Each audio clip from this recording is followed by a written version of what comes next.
Você é médico formado no exterior e quer atuar aqui no Brasil? No vídeo de hoje a gente vai falar um pouco sobre o processo de revalidação.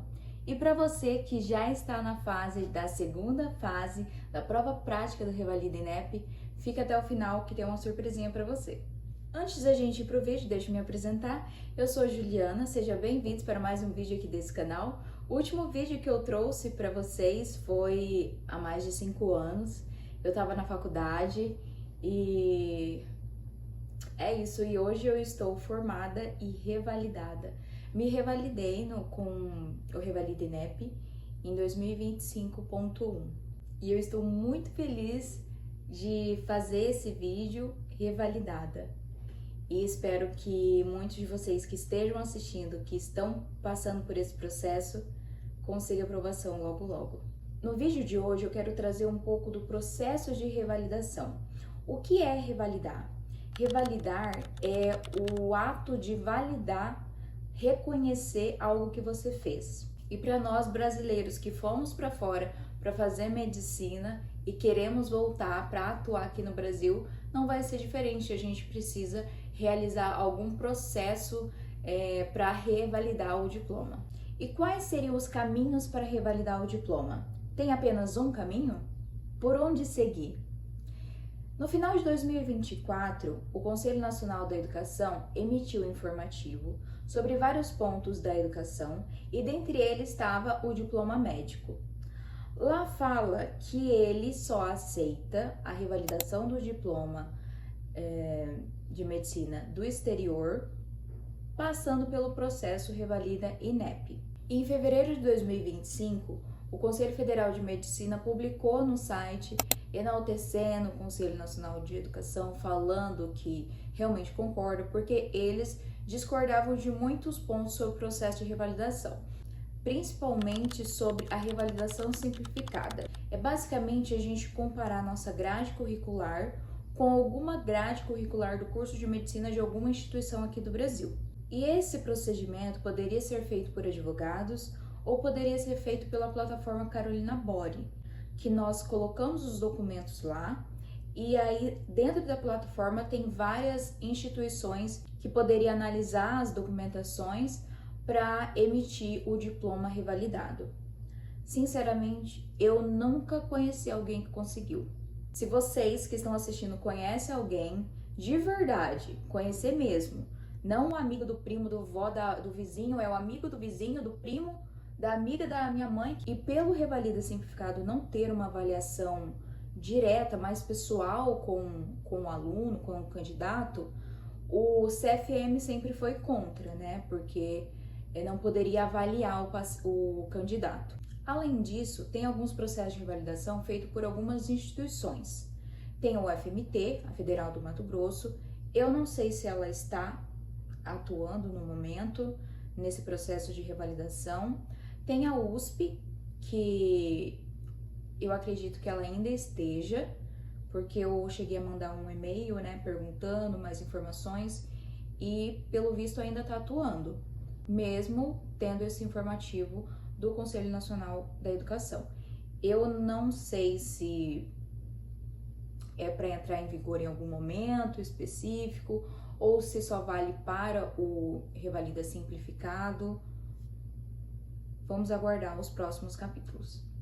O processo de revalidação pelo FMT, ele basicamente tinha análise curricular e caso não batesse, você precisaria fazer algumas matérias e sempre tem alguma taxa, né? Tem taxa e avaliação e taxa. Sempre tem que pagar alguma coisa.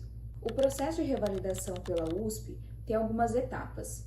Primeiro, precisa enviar os seus documentos para que eles possam avaliar, para ver se você é apta para fazer a primeira fase, para você fazer a fase teórica e depois a prática.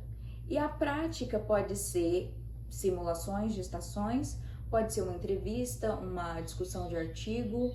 Se eu não me engano, tem que pagar para avaliar os seus documentos. E esses documentos você tem que pagar para retirar da faculdade. Então é uma coisa assim ampla, sabe? E por fim, nós temos o Revalida INEP, que é um processo de revalidação feito pelo governo feito pelo INEP, Instituto Nacional de Estudos e Pesquisas Educacionais Anísio Teixeira, o nosso queridinho INEP, querido. O Revalida INEP tem desde 2011. Em 2017 teve uma prolongação, foi bem no ano que eu entrei na faculdade. A primeira fase da edição em 2017 foi em 2017 e a segunda fase foi no final de 2018 e o resultado em 2019.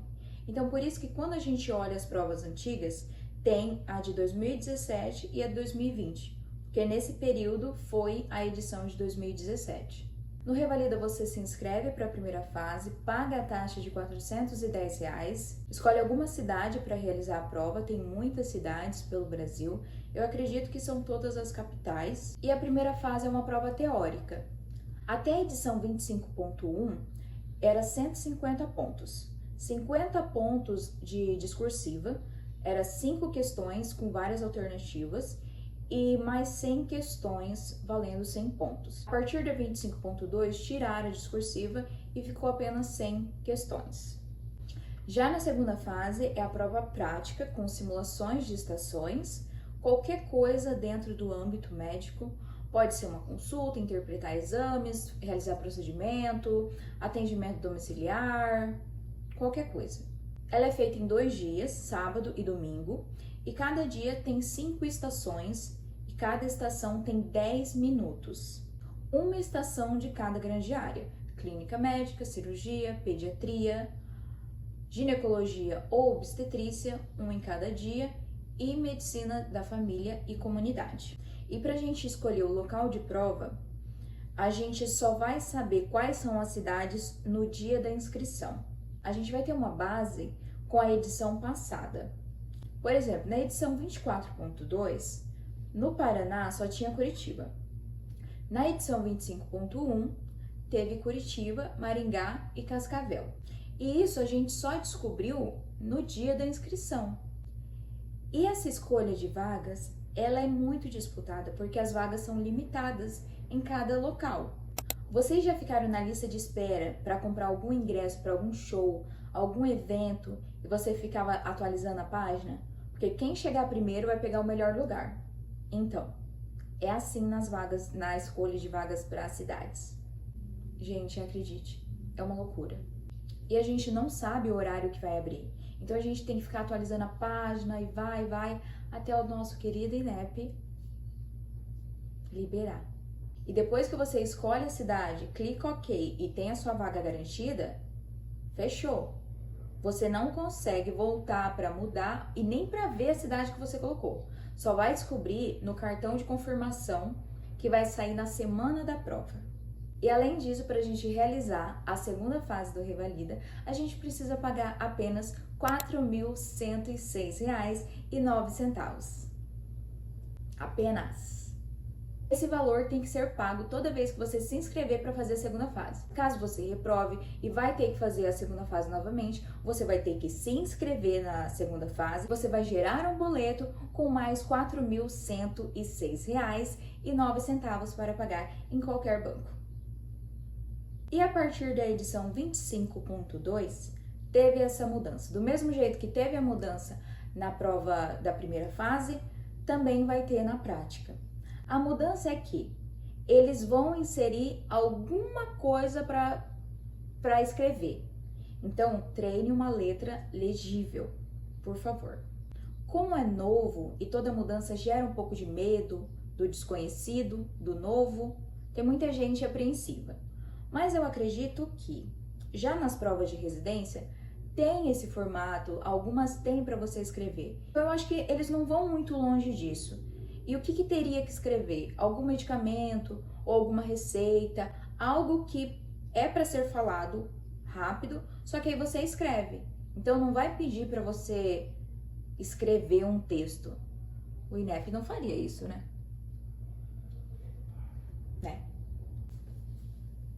Depois que sair o resultado oficial, você vai escolher uma universidade, uma instituição revalidadora que é vinculada com o INEP para que essa instituição revalide o seu diploma. Cada instituição tem o seu edital. Algumas têm taxa, outras é gratuita, Outras você tem que ir até o local, outras você pode fazer online. Tem algumas que saem dentro de 7 dias, outra leva meses. Como saber? Experiência de alunos, de candidatos que passaram por essas instituições. E também dá para enviar e-mail para a universidade para tirar todas as dúvidas. E novamente é uma caixinha de surpresa, porque a gente só tem referência da edição anterior. Por exemplo, tinha uma universidade que tinha uma fama de muito ruim, que demorava muito. E essa edição, ela foi uma das primeiras a entregar o diploma revalidado e com uma taxa baixa. E lembrando que cada uma tem a lista de documentos. Tem algumas que dão mais trabalho, outras menos. Pede seus documentos e o diploma. Mas tem outras que pode pedir até a sua árvore genealógica. O meu diploma foi revalidado pelo Estadual de Londrina. Ela não estava na minha lista de opções, mas como a que eu queria não tinha mais vaga, porque sim, são vagas limitadas, é cada um correndo, cada um por si, e também é uma loucura. Fui na de Londrina, porque eu sou aqui do Paraná, e caso precisasse ir até o local, eu poderia ir. E sim, precisou ir, para levar e para buscar o diploma. Mas também você consegue fazer por procuração. E depois de estar com o diploma revalidado em mãos, você pode se inscrever no CRM. Você se inscreve, manda os seus documentos para análise, e aí o CRM entra em contato com a universidade que você revalidou o diploma, no caso a UEL, para mim, e a universidade que você realizou o curso, a Sul-Americana. E elas precisam responder falando que sim, é real, é verídico, e aí só depois você vai conseguir o seu CRM. Todo o processo de revalidação é longo, a gente não pode ter pressa. Por exemplo, a edição do Revalida INEP 25.1. A inscrição foi em fevereiro, se eu não me engano, e o resultado oficial saiu em novembro. Então, paciência, amigos. Paciência. Isso com o nosso querido INEP, porque a gente tem que enviar os documentos para a universidade revalidadora, esperar o CRM, aí vai no tempo que eles quiserem. E Deus também. E era isso que eu queria trazer no vídeo de hoje, um pouco sobre esse processo de revalidação. Se ficou alguma dúvida, pode deixar aqui nos comentários. E eu também quero saber de vocês se vocês gostaram do vídeo e se vocês realmente conhecem alguém que conseguiu revalidar pelo Revalida Simplificado, porque eu tenho essa curiosidade. E para os colegas que estão estudando para a segunda fase, eu tenho um recadinho para vocês. Quando chegou a minha vez de estudar para a segunda fase, eu me senti muito perdida, porque eu não sabia como era estudar, eu não sabia o que era checklist, eu não sabia o que era esqueleto. Todos os nomes que a gente fala, eu fiquei totalmente perdida. Aí esses dias eu estava sendo atriz para uma colega e ela me pediu para fazer o passo a passo do trauma. E eu pensei assim, imagina se eu tivesse isso quando eu comecei. Meus amigos, eu vou dizer para vocês, eu passei muita vergonha. Mas eu passei muita vergonha. Muita vergonha. A gente pode falar mais da segunda fase em outro vídeo, mas eu queria falar para vocês que dessa conversa saiu a ideia de realizar um material como se eu estivesse conversando com um amigo, dando dicas do que me ajudou, do que eu fiz. E esse material é o guia de prova prática do Revalida INEP. Nele eu dou algumas dicas de como passar por esse processo, algumas dicas do que fazer durante a prova. Eu escrevo frase por frase do que a gente pode falar. Lá tem o esqueleto do trauma e também do protocolo Spike. Eu vou deixar um link aqui embaixo para vocês conhecerem um pouco do material. E caso vocês queiram ter acesso ao material completo, eu também vou deixar outro link aqui. O material foi feito com muito carinho e amor, exatamente como se fosse um conselho para um amigo. Porque afinal ele surgiu disso, um conselho. Mas é isso, o vídeo de hoje fica por aqui. Espero que tenham gostado e um beijo, fica com Deus, até a próxima.